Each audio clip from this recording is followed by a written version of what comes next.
بسم الله الرحمن الرحیم. قدرمندو لیدونکو او اوریدونکو او ګرانو هیوادوالو سلامونه او احترامات مې ومنئ. نن 10 د می کال 2016 چې د شنبې ورځ سره سمون خوري ستاسې په خدمت کې حاضر یم. د نن ورځې موضوعات ټول نړیوال دي. کړکېچونه دي په عربي نړۍ کې د ایران او د امریکې ترمنځ د تړون مسله ده. د روسیې او د اروپا ترمنځ دغه دی په رومانیې باندې برید شوی دی. هغه وایي چې روسیې کړی دی، معلومه نه چې دا روسیې کړی که یوکراین کړی دی. دا موضوعات دي. همدارنګې د ډونالډ ټرمپ یو ځلې بیا دا دعوه کړې چې د هغې په میز باندې مسوده د اوربند را رسېدلې ده، دا به تصمیم نیسي. دا ټول هغه نړیوال موضوعات دي چې انشاءالله زه یې نن تاسو سره شریکوم. هیله ده چې برنامه را سره تر پایه وګورئ او دا په سبسکرایب کوي، لایک کوي او زنګوله ووهئ تر څو دا برنامه زموږ ټول دوستان ته ورسي.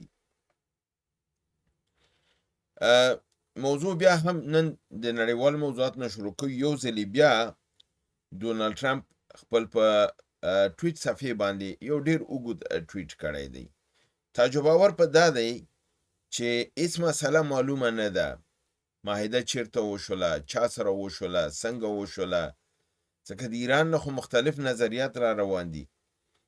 اما ډونالډ ټرمپ وایي چې دوسیه را رسېدلې ده، زما په میز باندې ده او زه به دې باندې تصمیم ونیسم چې زه دا امضا کم که نه کم.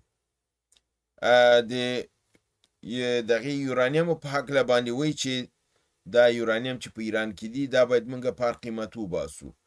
یو خوانه خپله وایي چې دا هلته دي، بل خوانه وایي دا ما چې بمبارد کړي دي دا په ایره باندې بدل شوي دي.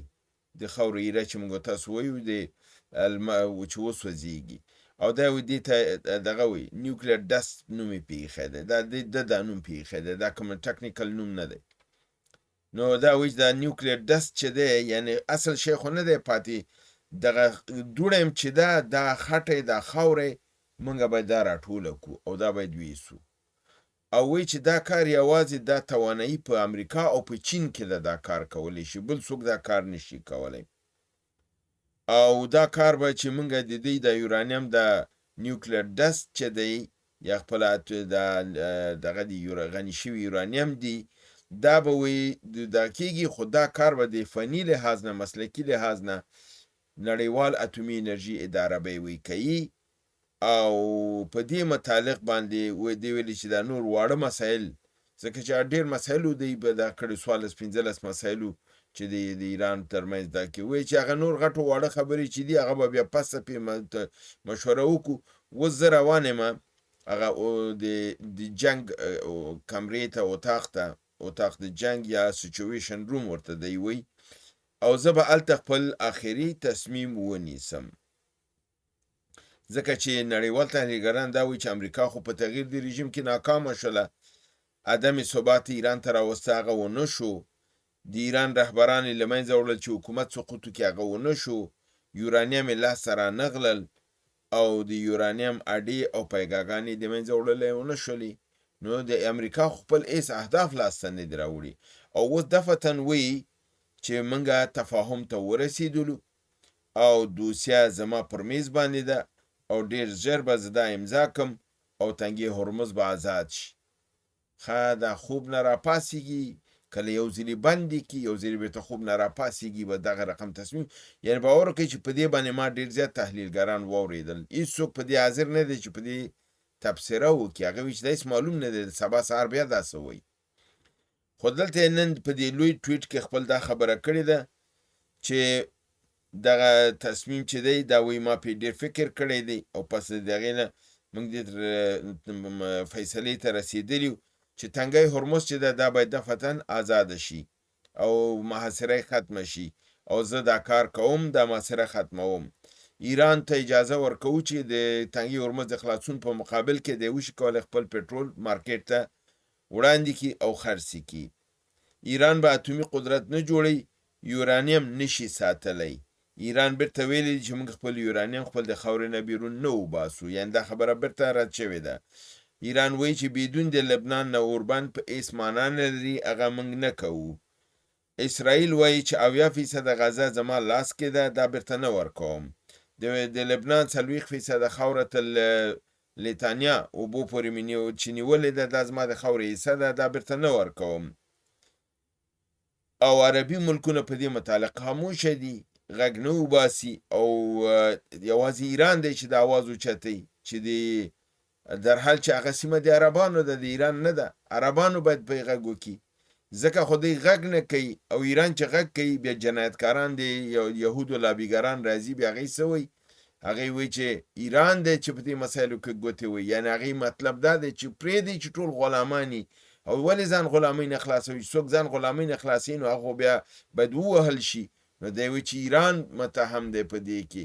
او ایران اوس هم ولاړ دی چې نه، لبنان باندې به بمبارد نه کېږي، د لبنان خاوره به بیرته خوشي کېږي، په غزې خاوره به خوشي کېږي، پس د هغې نه به د اوربند خبرې کېږي.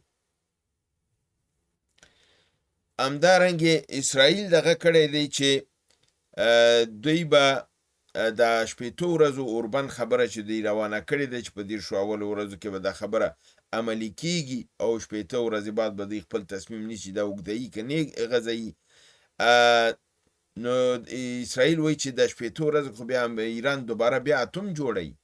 دا ګوره دومره منافقت روان دی چې بیا بهانه ده چې که 80 ورځې د وخت ورکړي ایران ته، ایران بیا بم جوړوي. نو مطلب دا دی چې امریکا ته وایي چې برید پې وکړه. او امریکا د برید په حالت کې نه ده، امریکا د برید توانایي نه لري، ځکه چې د امریکا د مطالعاتو او ستراتیژیکو بینالمللي مسایلو اداره وایي چې زمونږ د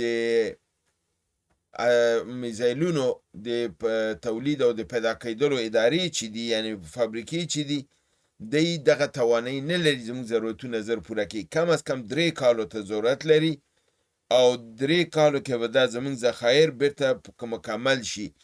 او وایي چې دې کې زمونږ 3 لوی آیټمونه یا مواد چې دي زمونږ سره کمبود دي، د تکمیلېدل 3 کاله ضرورت لري، چې هغې کې د کروز ټام هاک میزایل کمی دی، د مخنیوونکي پیټرایټ میزایل کمی دی، او د هوایي دفاع د ټاد میزایل کمی دی. او دا وایي چې دا ډیر وخت ته ضرورت لري. او حتی تر دې پورې دا ستراتیژیکه اداره وایي که چېرته چین او روسیې سره زمونږ جنګ ونښلي، موږ هغې سره د جنګ د مقابلې توان نه لرو. خو د موساد ایجنټان چې راځي په چینل 1 کې هلته کینی خبرې کوي، هغې دا وایي چې نه، ایران خو ماته خوړلې ده او امریکا کامیابه ده. او خپله د دغې کمیټه، د مطالعاتو کمیټه مرکزي، چې دې باندې میلیونونه ډالر امریکایان لګي، او دلته د ټنکران ناست دي، هغه نظر وکړي. دا کدوان چې دلته کینی، دی د هغې امریکایي ټنکران نه مخکې روان دي. هغه ورته وایي چې دلته خطر دی، دی وایي چې خطر نشته، د جنګ امریکا وړی ایران بایللی دی. نو تاسو پوه شئ چې غلام څوک دی.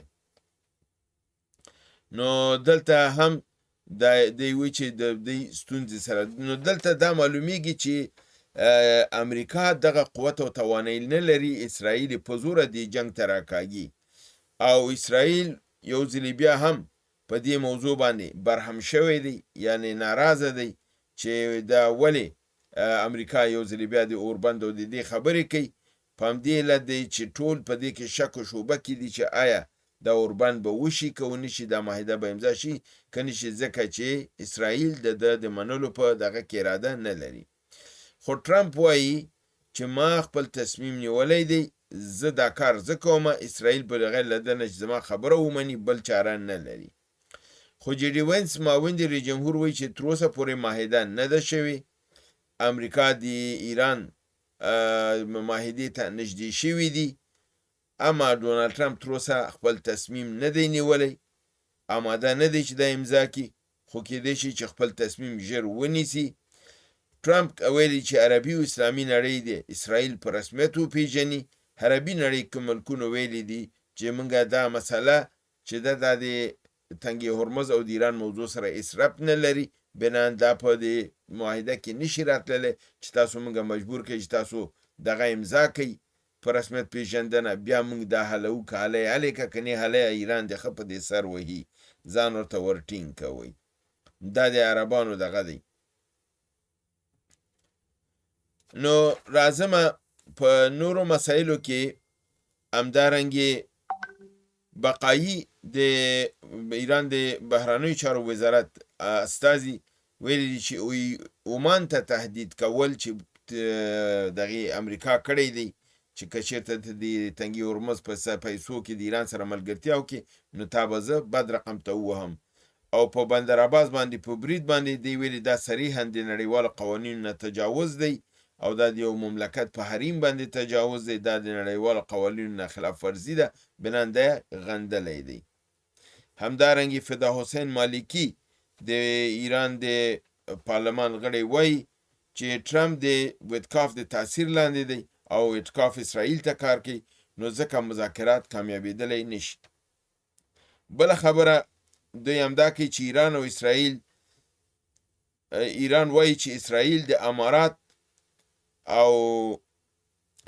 او امارات دواړه زمونږ مشروع اهداف دي، موږ به پې برید کوو.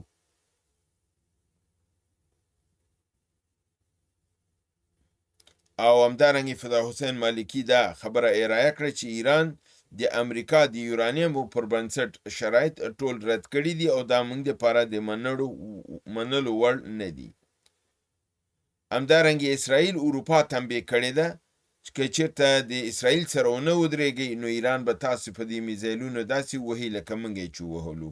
اوس په دې رقم ته اروپایان یاروي چې راشي ما تر څنګه ده دی په همدغه یرولو ټوله دنیا یې تباه کړه د اسرائیلو.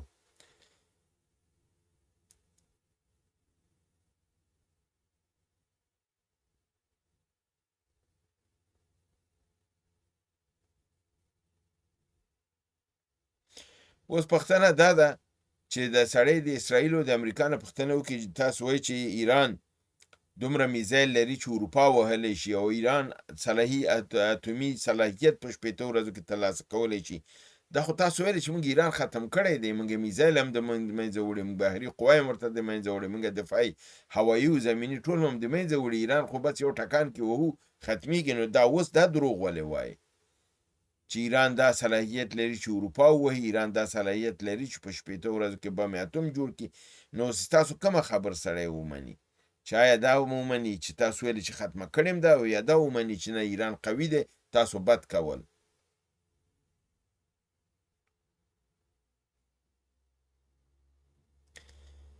اکثرا دې خبرې د اسرائیلو د کابینې او د شورای امنیت په ناسته کې چې اجالتاً کړې وای اضطراري حالت کې په هغې کې په دې باندې بحث شوی دی که چېرته امریکا د اوربند اعلان کوي اسرائیل به څه تصمیم نیسي. راځو د افغانستان او د روسیې ترمنځ د اسلحې لپاره چې کوم تړون شوی دی د په دې متعلق چین د افغانستان دغه تړون تایید کړی دی او خوشحالي اظهار کړی، خو پاکستان په دې ډیر برهم دی، ناراضه دی، خفه دی، غصه دی چې افغانستان ته روسیه ولې اسلحه ورکوي. دا زما د ځان بلا کیږي، خپل هر ورځ میزایلونه ټسکي، ماته اجازه نه راکوي زه رادار واخلم.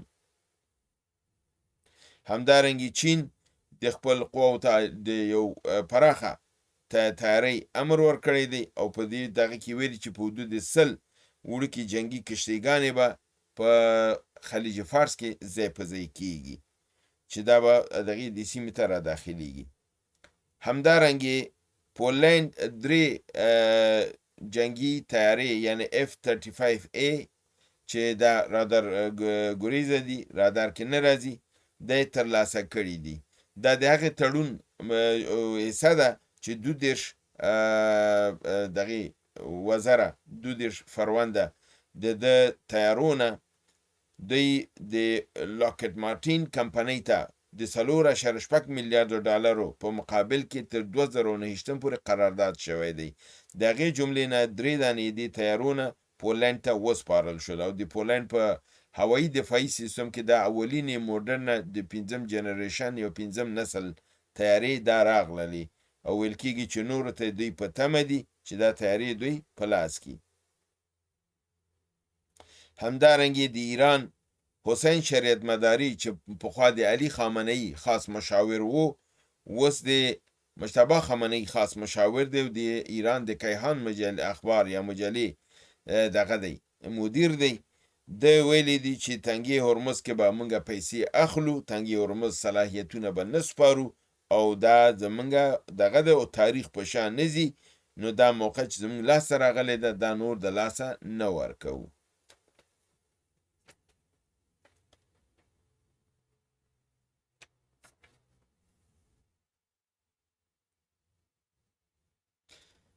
او د نن ورځې آخر خبر مې ستاسو حضور ته دا دی چې رومانیا باندې د ډرون برید شوی دی.